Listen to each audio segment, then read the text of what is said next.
Nama saya Rahmat Bagus, NIM 190810201116. Saya akan menjelaskan tentang industri dan kerangka kerja. Yang pertama, industri merupakan suatu kegiatan pengolahan dalam perusahaan untuk mengubah barang mentah menjadi barang siap digunakan dan diproduksi. Dalam industri biasanya ada riset bisnis yang berfokus pada potensi suatu industri, dan itu bisa disebut sebagai analisis industri. Analisis industri tersebut penting karena membantu perusahaan menentukan apakah target pasar dalam uji kelayakan suatu produk itu berhasil bagi perusahaan atau tidak. Penting bagi perusahaan, apalagi perusahaan baru, karena selama berjalan perusahaan akan menemukan persaingan dengan kompetitor yang lain. Yang selanjutnya adalah kerangka kerja. Terdapat 5 model kerangka kerja yang digunakan untuk memahami struktur industri, merujuk 5 kekuatan menentukan persaingan dan keuntungan sebuah pasar atau industri. Yang pertama, ancaman produk substitusi. Profitabilitas industri meningkat apabila ancaman substitusi rendah. Ini menunjukkan bahwa apabila ancaman rendah, maka produk dan jasa perusahaan kita susah akan disaingi oleh kompetitor yang lain. Begitupun sebaliknya, apabila ancaman tinggi, bisa saja tergantikan oleh produk dan jasa perusahaan lain. Yang kedua, ancaman pendatang baru. Ancaman pendatang baru berpotensi memberikan tekanan pada harga, biaya, dan tingkat investasi yang diperlukan untuk bersaing. Pemain lama atau perusahaan yang sudah dahulu berjalan harus memastikan harga dan produk mereka tetap kompetitif. Ada beberapa faktor yang mempengaruhi hambatan masuk ke industri. Yang pertama, skala ekonomi produksi, diferensiasi produk, persyaratan modal untuk masuk, keunggulan biaya tidak tergantung pada ukuran, dan akses ke saluran distribusi serta kebijakan pemerintah. Yang ketiga, persaingan antar perusahaan yang sudah ada. Persaingan tergantung pada intensitas persaingan dan basis persaingan. Beberapa industri sangat kompetitif sampai bersaing dengan harga. Persaingan harga antar perusahaan yang ada memiliki potensi untuk menekan profitabilitas, yaitu jumlah pemain banyak, tingkat perbedaan antar produk, tingkat pertumbuhan suatu industri lambat, dan tingkat biaya tetap. Yang keempat, daya tawar pemasok. Pemasok yang kuat menekan profitabilitas industri dengan membebankan harga lebih tinggi dan membatasi kualitas. Daya tawar pemasok tinggi ketika konsentrasi atau jumlah pemasok lebih sedikit daripada jumlah perusahaan di industri. Biaya peralihan tinggi, input tidak memiliki substitusi, dan ancaman integrase ke depan. Yang terakhir, daya tawar pembeli. Pembeli dapat mengancam profitabilitas dengan memaksa harga turun atau menuntut kualitas yang lebih tinggi. Penurunan harga mengurangi pendapatan, kualitas tinggi meningkatkan biaya. Assalamualaikum warahmatullahi wabarakatuh. Perkenalkan, nama saya Bella Sabila Amelia, NIM 190810201114. Selanjutnya saya akan menjelaskan tentang tipe-tipe industri dan peluang yang ditawarkan. Yang pertama ada emerging industry atau biasa disebut dengan industri baru, yaitu dikarakteristikan oleh perubahan terkini dalam permintaan atau teknologi. Produsen operasi standar, industri baru masih harus dikembangkan. Nah, peluang utama sebuah perusahaan baru tersebut adalah dengan adanya keuntungan penggerak pertama, yaitu keuntungan yang kadang tidak dapat diatasi dan diperoleh oleh perusahaan pertama yang membangun posisi signifikan di pasar baru. Selanjutnya yang kedua adalah fragmented industry atau biasa juga disebut dengan industri yang terfragmentasi. Nah, ini dikarakteristikan oleh sejumlah besar perusahaan dengan ukuran yang kira-kira sama. Peluang utama bagi para pemula dalam industri yang terfragmentasi adalah yaitu untuk mengkonsolidasikan industri dan membangun kepemimpinan industri sebagai hasil dari hal tersebut. Nah, yang ketiga ada tipe-tipe industri mature industri atau biasa juga disebut dengan industri yang sudah matang. Nah, dikarakteristikan oleh peningkatan permintaan yang lambat, banyak pelanggan tetap dan inovasi produk yang terbatas. Nah, peluang utamanya adalah yaitu proses dan inovasi layanan purna jual. Selanjutnya yang keempat adalah declining industry atau disebut juga industri yang menurun di suatu pemula yang memiliki beberapa peluang.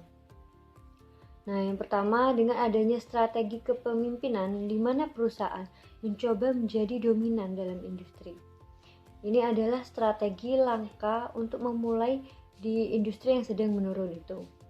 Nah, yang kedua dengan mengejar strategi khusus yang berfokus pada segmen sempit industri yang mungkin didorong untuk tumbuh melalui perbaikan proses.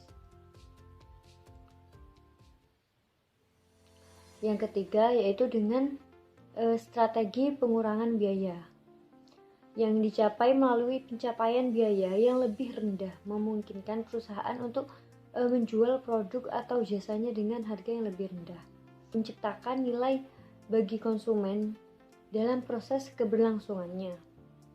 Nah, salah satu contoh perusahaan di Amerika yaitu perusahaan Nucor, perusahaan yang bergerak di industri baja. Nah, biasanya kebanyakan industri baja ini menggunakan tanus sembur besar untuk menghasilkan berbagai macam produk. Sedangkan mereka membuat baja dengan menggunakan konsep minimalis.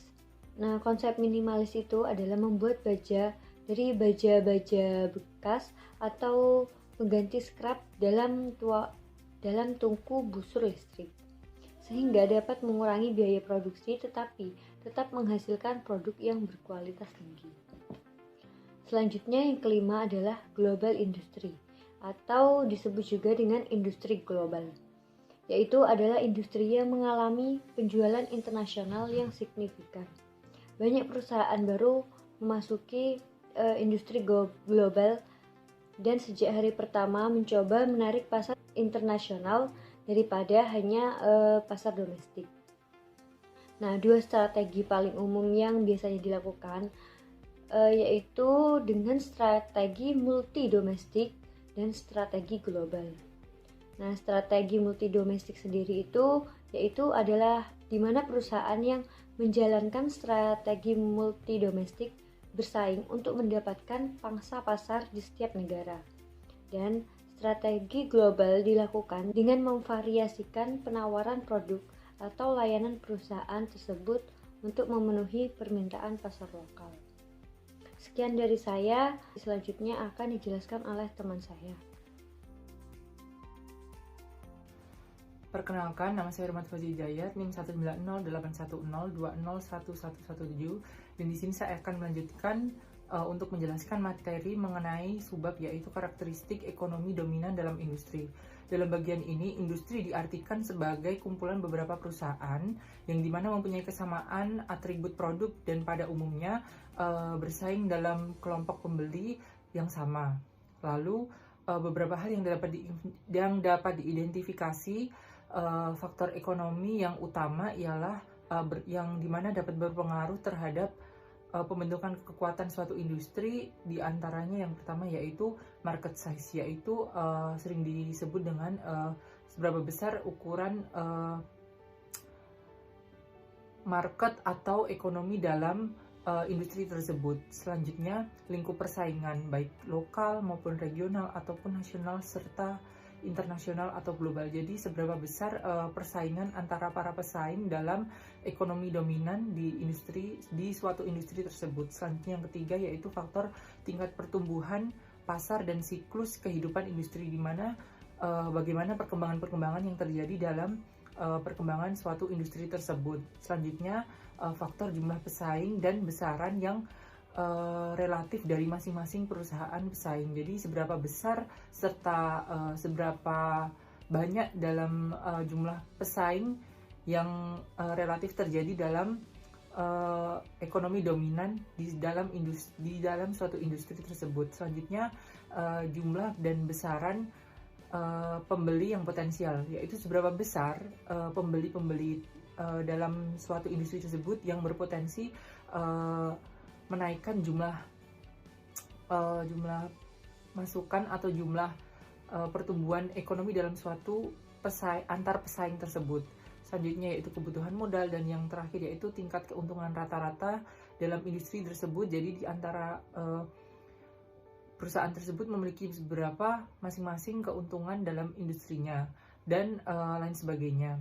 Lalu untuk perubahan karakteristik ekonomi disebut di atas seperti market size, lingkup persaingan, hingga tingkat keuntungan rata-rata industri tersebut masing-masing memiliki pengaruh terhadap proses formulasi bagi suatu perusahaan yang terjadi dalam ekonomi dominan suatu industri. Selanjutnya untuk materi selanjutnya akan dijelaskan oleh rekan saya.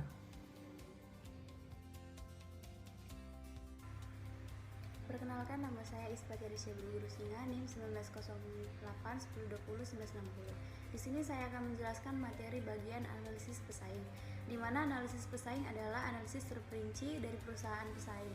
Ini membantu perusahaan memahami posisi pesaing utamanya dan peluang yang tersedia untuk memperoleh keunggulan kompetitif di suatu atau lebih bidang. Nah, di sini ada beberapa jenis pesaing yang akan dihadapi oleh bisnis, yaitu diantaranya ada 3. Yang pertama ada pesaing langsung, pesaing tidak langsung, dan pesaing masa depan, di mana pengertiannya adalah pesaing langsung ini adalah bisnis yang menawarkan produk atau layanan yang identik atau sangat mirip dengan perusahaan yang menyelesaikan analisis, di mana pesaing ini adalah yang paling penting dikarenakan mereka mengejar pelanggan yang sama dengan perusahaan yang baru. Nah, yang kedua adalah pesaing tidak langsung.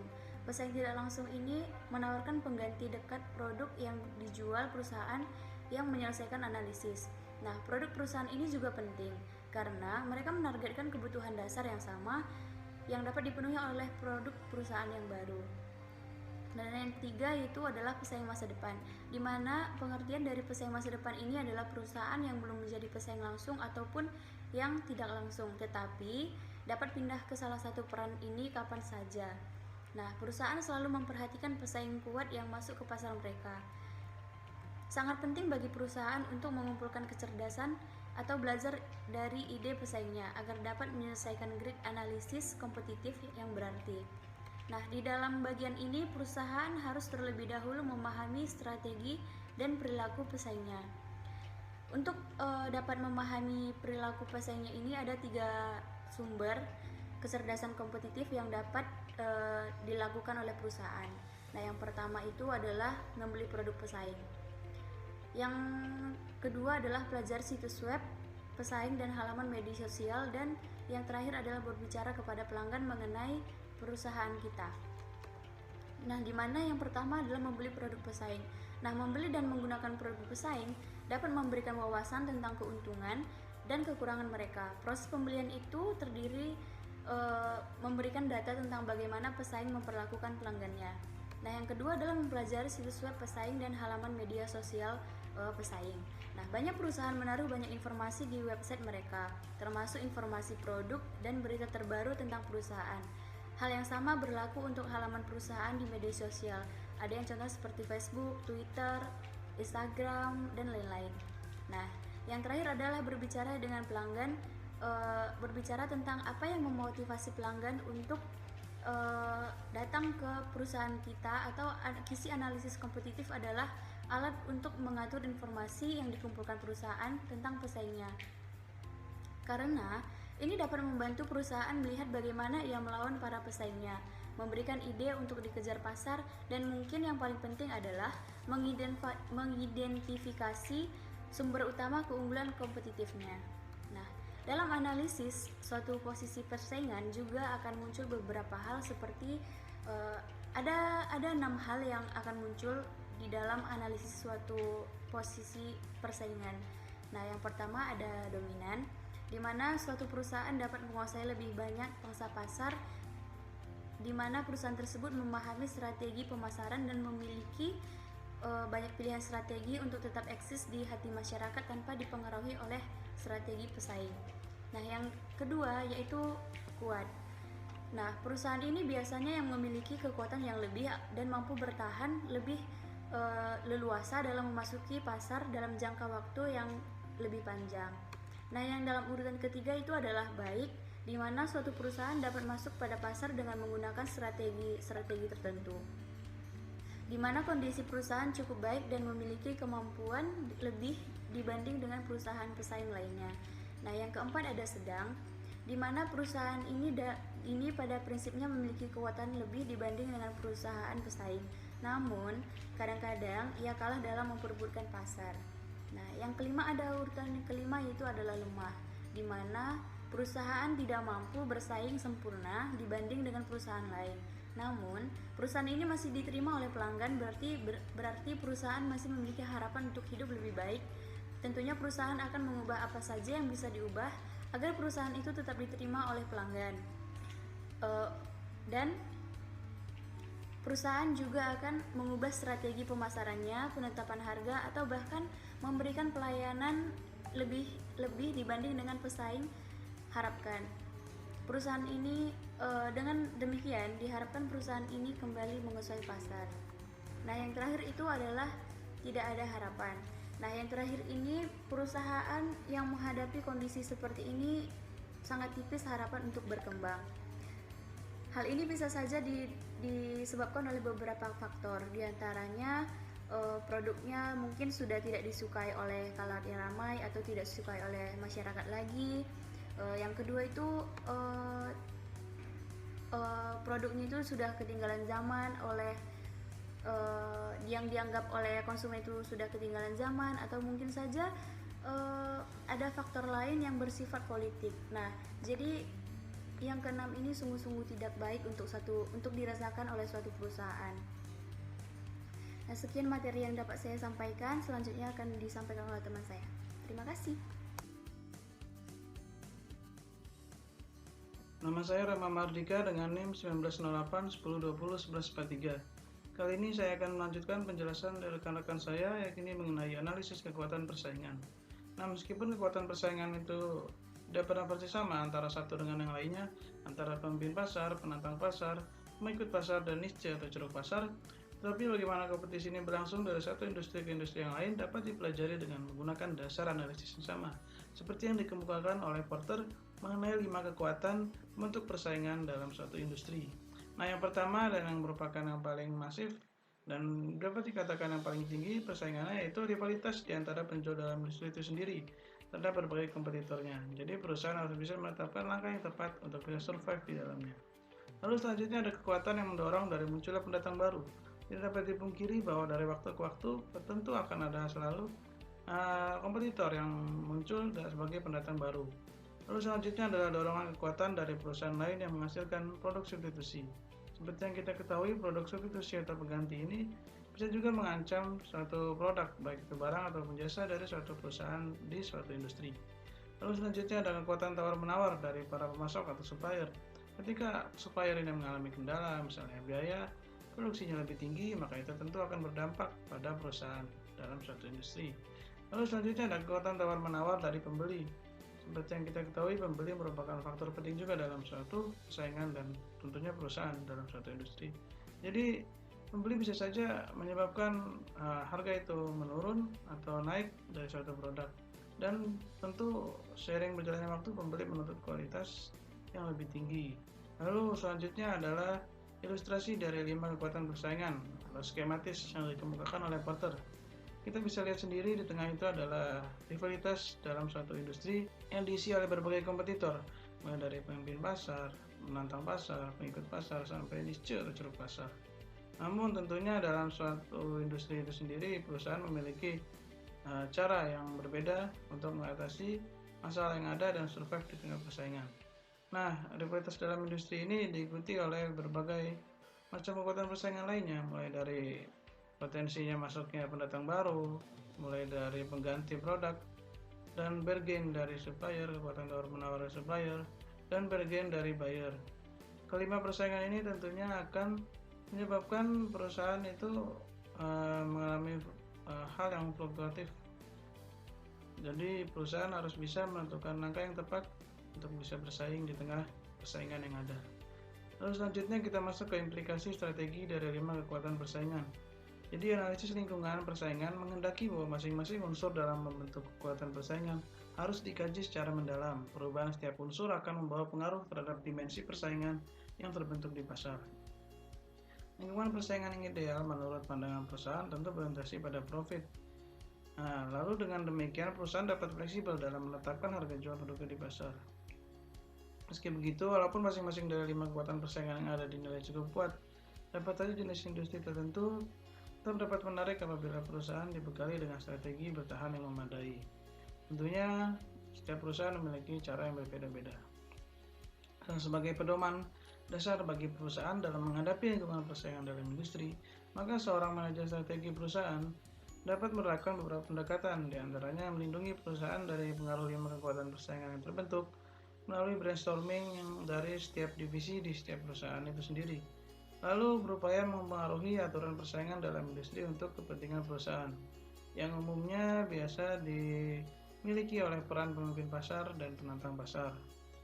Lalu selanjutnya adalah memperkuat posisi persaingan yang ada agar perusahaan dapat lebih banyak memainkan peran dalam suatu persaingan industri. Bisa saja dari penantang pasar menjadi pemimpin pasar, ataupun mengikut pasar menjadi penantang pasar. Lain halnya dengan niche atau ceruk pasar, dia tetap memiliki market tersendiri. Namun begitu, walaupun marketnya terbilang kecil, dia bisa menekan biaya produksi dan memaksimalkan profit margin yang ada. Untuk selanjutnya akan dilanjutkan oleh rekan saya. Terima kasih. Assalamualaikum warahmatullahi wabarakatuh. Perkenalkan, nama saya Rudi Safi Abdullah, NIM 1908 10 20 11 29. Di sini saya akan menjelaskan tentang teknik-teknik analisis lingkungan. Ada berbagai macam teknik untuk melakukan analisis lingkungan, yaitu yang pertama External Factor Evaluation atau EFE dan Internal Function Evaluation atau IFE. Bila menggunakan teknik EFE, kami mengidentifikasi peluang dan ancaman eksternal utama yang mempengaruhi atau mungkin mempengaruhi perusahaan. Dan jika menggunakan IFE, kekuatan dan kelemahan digunakan sebagai faktor internal utama dalam evaluasi. Saat mencari kekuatan, pertanyaan yang muncul adalah apakah yang Anda lakukan lebih baik atau lebih berharga dari pesaing Anda. Dan jika ada kelemahan, pertanyaan yang muncul adalah apakah yang bisa ditingkatkan oleh perusahaan Anda agar dapat mengejar pesaing. Teknik yang kedua yaitu environmental scanning. Teknik analisis ini merupakan proses pengumpulan informasi tentang berbagai peristiwa dan hubungannya dengan lingkungan internal dan eksternal perusahaan. Dalam perusahaan, environmental scanning ini terjadi dalam banyak bentuk. Tiga bentuk utama, yaitu yang pertama irregular scanning system. Sistem ini digunakan ketika terjadi lingkungan di mana fokus utamanya ditujukan pada hal-hal yang sudah terjadi. Yang kedua, regular scanning system. Sistem ini menjalankan analisis regular atas lingkungan yang signifikan. Yang ketiga, continuous scanning system. Sistem ini secara konstan memonitor berbagai komponen lingkungan.